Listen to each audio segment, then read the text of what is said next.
The plains held their breath that late summer afternoon, as if the wind itself paused to remember the people who walked beneath its endless sky.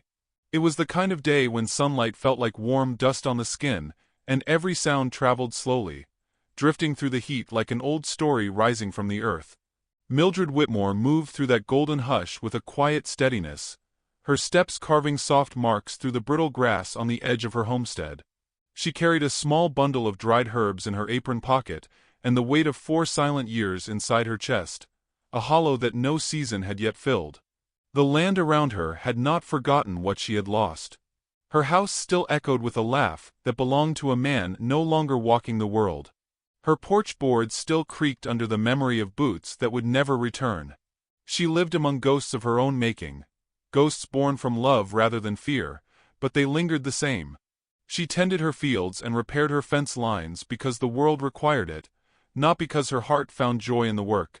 Yet she rose each morning with a kind of soft rebellion, choosing to live even when she did not know why she should. As she walked toward the western ridge, she noticed a speck of movement near the horizon. At first she assumed it was a deer or one of the ranch hands from town riding patrol, but the shape was too large, too rooted, too steady. Only one man in these parts moved with that kind of stillness, as if the earth rose to meet his steps rather than the other way around. Nantan Greyhawk, the giant Apache whose presence parted crowds and quieted even the most brazen tongues.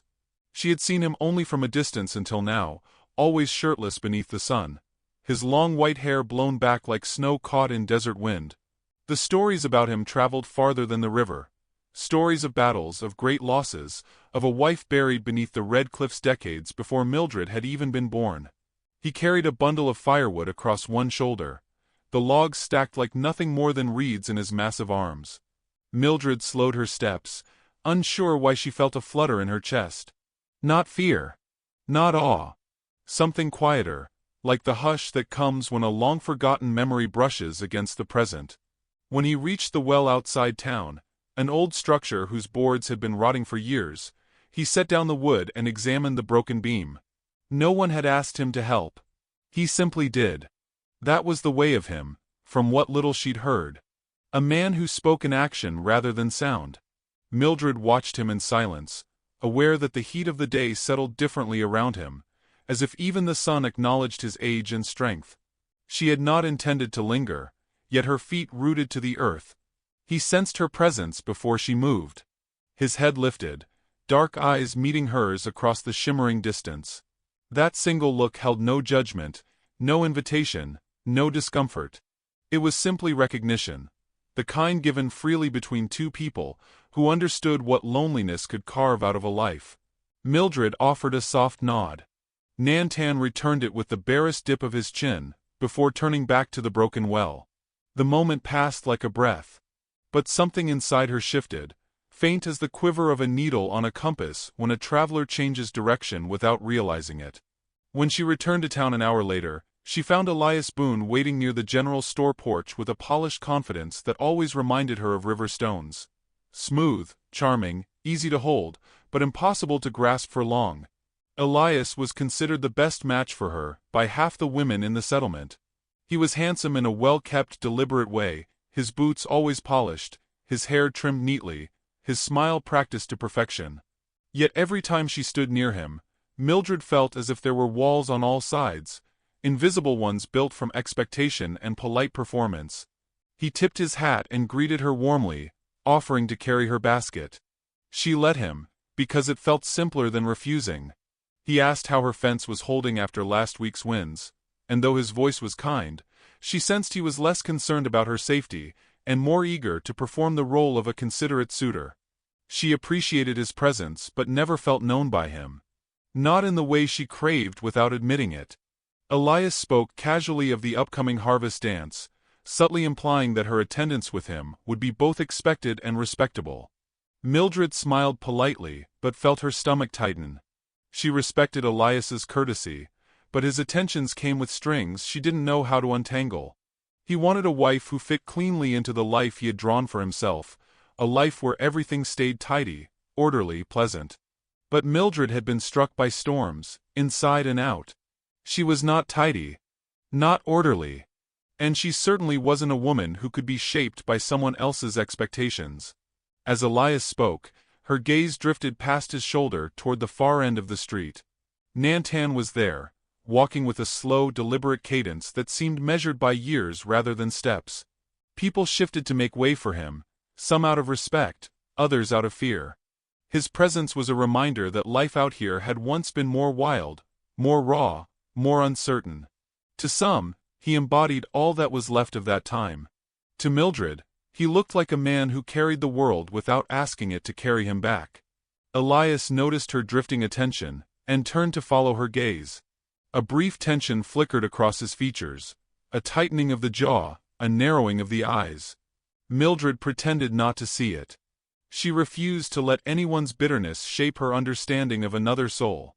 As the sun dipped lower, casting long shadows across the dusty street, Mildred gathered her things and headed home. The walk felt heavier than before, though she could not say why. Perhaps it was Elias's unspoken expectations pressing against her ribs. Perhaps it was the memory of Nanton's silent nod lingering like a soft warning. Or perhaps it was the realization that something inside her wanted to move, to change, to breathe again after so many years of quiet sorrow. At the edge of her land, she paused, listening to the distant sound of a hammer striking wood. Slow, steady, purposeful. She followed it with her eyes and saw Nantan at the well once more, repairing what had been broken for years. No audience. No payment. No praise wanted. Just the work itself, done with the patience of a man who knew the world offered no quick miracles.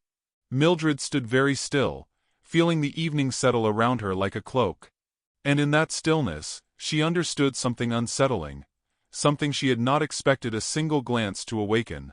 She realized she wanted to speak to him, truly speak, as if the earth itself had begun tugging gently at the threads of her grief, pulling her toward a story she wasn't sure she deserved to live.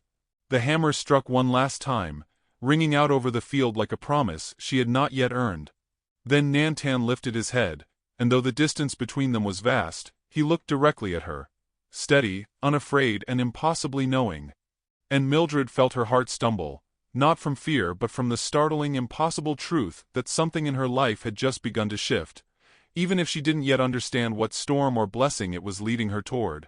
The storm had passed in the night, leaving Mildred's fence lines scattered in the dirt like bones remembered by the wind. Morning arrived soft and cool, carrying the scent of damp earth and something older than rain. Mildred stepped out with a hammer in one hand and a length of rope in the other, trying to ignore the frustration curling beneath her ribs. She had weathered storms before, but this one had torn through her land with a strange cruelty, snapping rails that had stood firm through harsher seasons. She knelt beside the first broken post, brushing mud from the splintered wood as if it were a wound she might soothe. Her breath trembled, though she didn't want to admit how exhausted she felt, how tired of mending the same places over and over. A soft shift of air behind her made her turn. Nantan Greyhawk stood a few paces away, silent as a shadow cut from stone. He carried no tools, yet she knew he could rebuild the whole fence with his bare hands if he needed to. His long white hair fell loose around his shoulders, still wet from the night's rain, and his massive frame seemed carved from the very earth he walked. She opened her mouth to greet him, but he was already kneeling beside her, examining the broken post with a slow, thoughtful touch. She found herself whispering, as if afraid to disturb something sacred. "I didn't expect anyone this early." His hands, scarred and steady, began clearing the debris without a word. It wasn't that he ignored her. It was that he answered in the language he knew: work, presence, the quiet offering of strength. She felt her chest tighten in a way she didn't recognize. Gratitude, yes, but something deeper too, something warm and unfamiliar. He lifted the broken post effortlessly and set it aside, then took hold of a new rail she hadn't been able to lift. The movement was fluid, practiced, almost tender despite the power behind it. "You don't have to help," she said gently, though she knew he wouldn't stop. Nanton's gaze slid to hers, steady and calm. He spoke in a voice low as distant thunder. "Work belongs to the land. We only borrow it a while." She wasn't entirely sure what he meant, but the words settled inside her like warm coals. Together they worked without rush, the rhythm of shared labor stitching the morning back into place. Mildred held nails steady while he drove them in with the side of his hand, each strike precise as a heartbeat. She tied rope while he lifted rails into position. They barely spoke, but the silence was not hollow. It was soft, comfortable, shaped by mutual respect rather than awkwardness. By the time the sun reached its climb, half the fence stood rebuilt. Mildred sat back on her heels, brushing dirt from her palms. A strand of hair fell across her cheek, and before she could tuck it away, Nantan reached gently to move it behind her ear. His fingers barely grazed her skin, yet the touch lingered like warm firelight. For a moment they looked at each other, not quite breathing. Then he rose, as if reminding himself of the space he believed he must keep. In town that afternoon, the whispers had already begun. Mildred heard them swirling like dust devils between shop doors. Some voices carried admiration, calling Nantan a blessing, a guardian who asked for nothing. Others warned her to be cautious, to remember he wasn't one of them. The words carried sharp edges. Mildred walked through them with her chin lifted, though inside she felt unsettled, as if strangers were trying to define feelings she hadn't yet named. Elias Boone approached her near the mercantile, his expression strained beneath his easy smile. "Heard Greyhawk was out by your place this morning," he said, casual but tight. "Helping you with the fence, was he?" Mildred offered the simplest truth. "Yes." Elias's jaw worked subtly, though his voice remained polite. "Well, if you need real help, you know where to find me." She thanked him, but something in her grew distant, as if a thin veil had fallen between them. Elias was handsome, charming, dependable by every measure the town admired. Yet she had never once felt truly seen when he looked at her. Later that evening, Mildred returned home with her basket of supplies. She found Nantan sitting near her porch, sharpening a broken tool he must have found leaning against her wall. He rose as she approached, towering yet somehow gentle in the fading sunlight. "I didn't expect you back," she murmured, though she felt oddly relieved he hadn't left. "The tool is good," he said, running his thumb along the blade. "Just tired. Like all things given too much work." She didn't miss the subtle way his eyes lifted to hers when he said it. She smiled, a small, unguarded thing. They spoke more this time, slowly, carefully, like two people discovering the same language from different directions. He told her about tracking storms by scent, and the way old trees creaked differently when a harsh season approached. She shared small memories of her husband, not the tragic ones, but the simple kindnesses, together forming a thread of human truth between them. As the sky darkened, Nantan stood to leave. He paused at the edge of her porch, looking at her with a depth that made her throat tighten. "The land watches those who mend it," he said. "You mend more than fences, Mildred." She didn't know how to respond. Her heart felt too full, her breath too thin. Before she could speak, he dipped his head and stepped into the fading light, disappearing into the hush of early night. The next morning, she found the rest of her fence repaired. Every rail straight, every nail pressed clean. Nantan had finished what they started, leaving no sign of himself except the work. Mildred pressed her hand to one of the rails, feeling the smooth grain beneath her fingertips. Something inside her softened, as if the world was offering not just help but hope. But hope, she knew, always stirred conflict. By midday Elias appeared again, this time with a more guarded tone. He remarked on the fence, asked who finished the work, though he already knew the answer. His eyes flickered with something sharp, something Mildred had not seen before. "You're a widow alone on the outskirts, Mildred," he said. "People will talk." "People talk no matter what," she replied, calm but firm. He stepped closer as if to impress concern upon her, but the closeness felt wrong, too deliberate, lacking the quiet sincerity she had felt only yesterday beside the giant who asked nothing of her. Elias left with a stiff nod, and Mildred stood in the doorway long after his footsteps faded. The conflict she hadn't wanted to acknowledge settled over her like a slow shadow. Two men had stepped into her life in ways she had not invited, yet only one had done so without expectation. As the sun dipped and the evening sky turned to molten gold, Mildred walked out to the western ridge again. She did not expect to see him, yet there he was, Nantan standing beneath the wide sky, watching the horizon as if reading messages written on the wind. For a long moment she simply watched him, letting the stillness move through her like a quiet tide. Then he turned, sensing her approach even from a distance. Their eyes met, soft, steady, unguarded.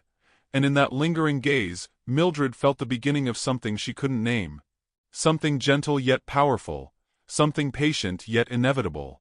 And as the last light spilled across the plains, she understood that whatever path awaited them, it would not allow her to remain unchanged.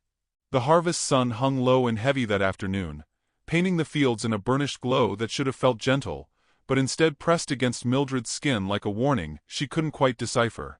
She had woken with a strange heaviness, the echo of a dream she couldn't remember lingering in her chest. All morning she worked quietly, trying to shake the unease, but it clung to her like dust. When she finally walked into town with her basket of eggs and herbs, she sensed a shift in the air long before she understood its meaning. The townsfolk whispered more than they usually did. Their eyes flicked toward her with curiosity sharpened at the edges. Whatever they wanted to say hovered unspoken, drifting behind her like a long shadow she couldn't outrun. Elias Boone waited for her by the churchyard gate, standing too still for someone pretending to be casual. His hat dipped low over his brow, but she could feel the tension coiling in him even before he lifted his head. He stepped forward with a smile that was too tight, too careful. "Mildred," he said, voice strained beneath its polite exterior, "we need to talk." She hesitated. The way he stood felt less like a greeting, and more like a door he was blocking. "Still," she nodded, allowing him to guide her toward the shade of the old cottonwood tree behind the chapel. Once they were alone, the charm dropped cleanly from his face like a mask falling away. "The town is talking, Mildred. Talking about you. Talking about him." Elias didn't need to say Nanton's name for her stomach to tighten. He took a slow step closer, his voice low and insistent.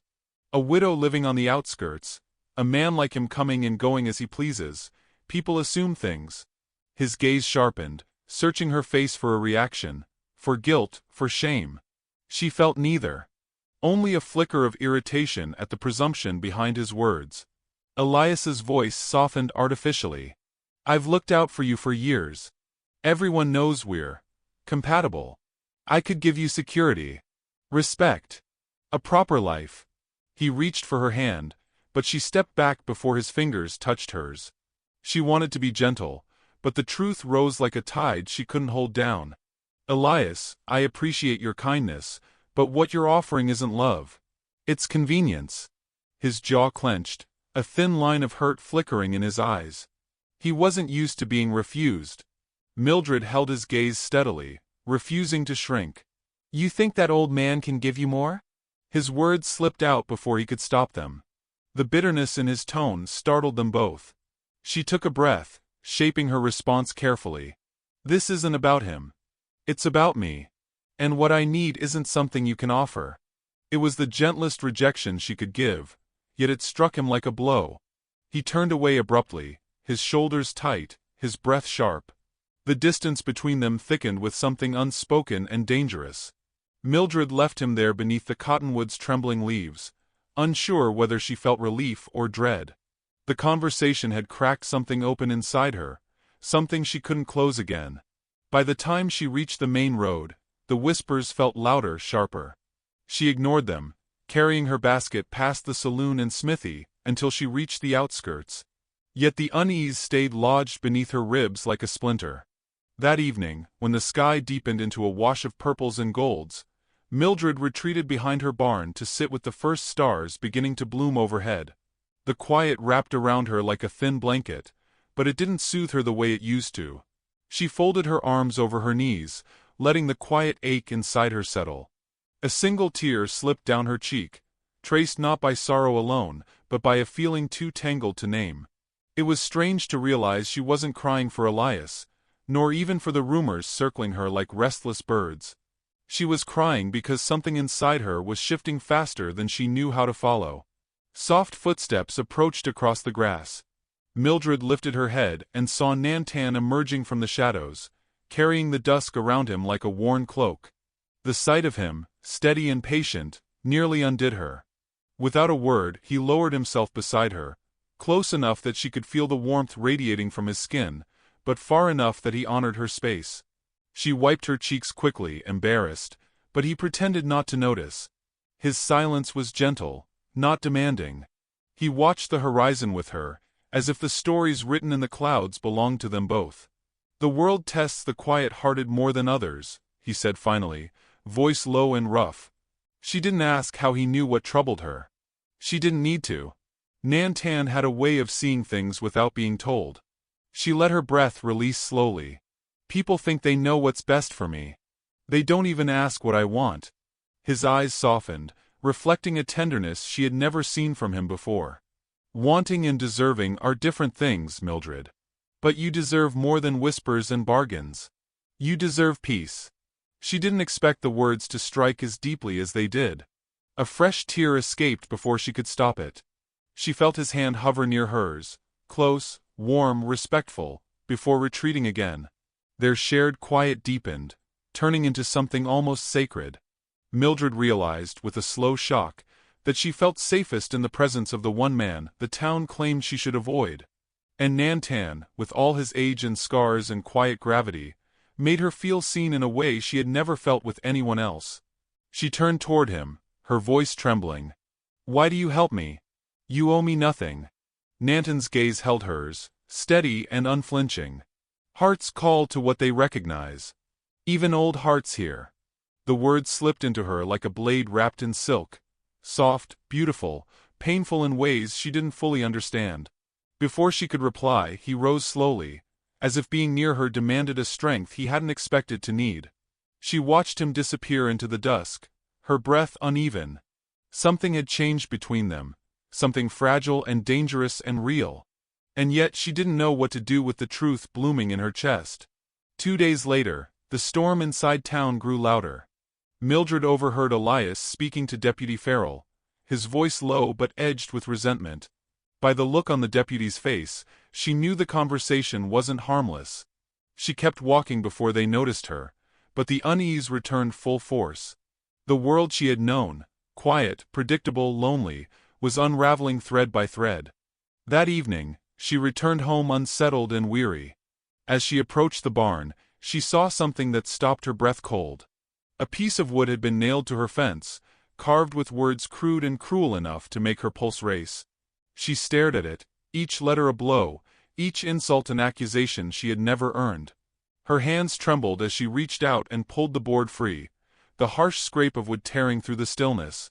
She stood frozen in the yard, the fence splintered in her grip, the weight of judgment pressing down harder than she had ever known. Behind her, a shadow fell across the ground. A slow, heavy step. A familiar presence rising like a storm poised on the horizon. Mildred turned, and found Nantan standing at the edge of her light, his expression darker than thunder, his jaw clenched, his eyes burning with a fire she had never seen in him before. For the first time since she met him, he looked not ancient, not gentle, not distant. He looked ready to protect. And ready to break. The night pressed close around Mildred's homestead, thick with the scent of dust and the distant hum of crickets, yet nothing about it felt peaceful. Not with the broken board still lying at her feet, carved with words sharp enough to bleed a quieter heart. Mildred held it against her chest as if trying to shield herself from the cruelty carved into it, though she knew the pain had already taken root. She didn't hear Nantan approach, but she felt him, like a shift in the very air, a slowing in the world's pulse. When she lifted her gaze, he was standing there, half in shadow, half in moonlight, a silent storm made flesh. His eyes swept the message carved into the wood. Her breath caught at the way his jaw tightened, not with fury alone, but with something heavier, older, as if he had failed to protect something sacred. He stepped closer, and she saw the tremor in his hands, barely there but unmistakable. Few things rattled a man like him. Few things could shake a warrior, whose life had been tempered by battles and losses she could only imagine. Yet seeing her wounded, by fear, by cruelty, by loneliness, seemed to strike where no blade could. She whispered his name, afraid to break the fragile stillness between them. Nantan. A single word, a plea and an anchor. His gaze lifted to her, and she felt the weight of his sorrow mixed with anger. She expected him to lash out, to storm into town, to seek the man responsible. Instead he reached for the board, touched it as gently as if it were a bruise on her skin, then set it aside with deliberate calm. "No one speaks truth in the dark," he said quietly. "Only fear does." His voice held the gravity of mountains, steadying her even as the wound throbbed inside her chest. Mildred felt the rise of tears she didn't want to show him, but Nantan saw anyway. He always saw. Without asking, he took the smallest step forward, close enough that the warmth of his body brushed against the chills settling around her. She expected comfort, but instead he turned away suddenly, pacing toward the barn as if escape were the only way to hold himself together. The sight of him retreating struck her harder than the words carved into the wood. She followed, the night air thick with questions neither of them had dared speak. When he stopped near the barn door, he didn't face her, only looked toward the open plains. His voice came low, torn. "I bring storms where I walk. People fear what is old, what is different." Mildred stepped closer, her heartbeat racing. "You brought me help. Safety. Kindness. That isn't a storm." He shook his head slowly, the moon catching the silver strands of his hair. "You are young in life, Mildred. You deserve a path that is light, not burdened with the shadows that follow me." The words stung more than she expected. She had never felt young, not in years, not in spirit. Loss had aged her as surely as decades had aged him. She moved until she stood beside him, close enough to see the trembling at the corner of his mouth. "Nantan, I don't need a perfect path. I only need truth." He finally looked at her, and the conflict in his eyes struck her like a blow. He had always been steady, a force that felt almost immovable. But now she saw the fracture beneath the strength, the belief that he was unworthy of tenderness, unworthy of her. He touched the barn post lightly, as if bracing himself. "A man who has lived my winters has no right to reach for someone who still carries spring." Mildred's breath hitched, not from the words but from the ache behind them. She stepped in front of him, forcing him to meet her gaze. "Do you think that's what I am? Spring?" He hesitated, struggling, then nodded slowly. "Yes. You are warmth after years of cold. You are light where I have known too much dark." Her throat tightened painfully. She wanted to take his hands, to shake him, to show him the truth he refused to see. Instead she spoke softly, each word trembling with the quiet courage she'd spent years rebuilding. "I may be younger, but I have lost more than many people ever will. My spring, as you call it, wasn't given. I earned it." Nantan's chest rose and fell slowly, as if every breath battled with a lifetime of restraint. He looked away, unable to hold her gaze any longer. "You ask me to walk towards something I thought died long ago. I am not sure I know how." Her heart expanded painfully at the honesty in his voice. For the first time, he was not the giant who carried the world in silence. He was a man standing on the edge of something terrifying and beautiful, unsure if he deserved to cross. She wanted to give him courage, but words felt too small. Instead she placed her hand over his, gently, reverently. His skin was warm, his palm immense beneath hers. His breath faltered at the touch, as though it had been years since someone reached for him without fear or demand. Nantan looked down at their joined hands, his expression raw with surprise and longing. Mildred whispered, "I don't want someone who walks the easy path. I want someone who walks beside me, even through storms." His fingers tensed beneath hers, caught between instinct to pull away and instinct to hold on. He closed his eyes briefly, a man wrestling his own heart. When he opened them, Mildred saw a glimmer of something fragile and devastatingly human. Before either of them could speak again, a voice called from the darkness. "Mildred?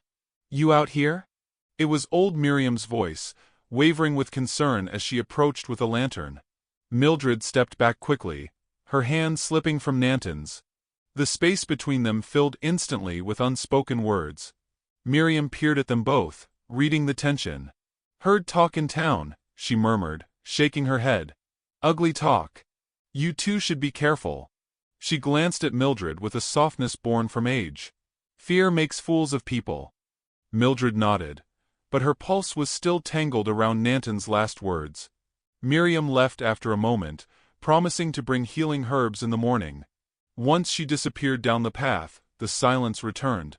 But it was different now. Thicker. Charged.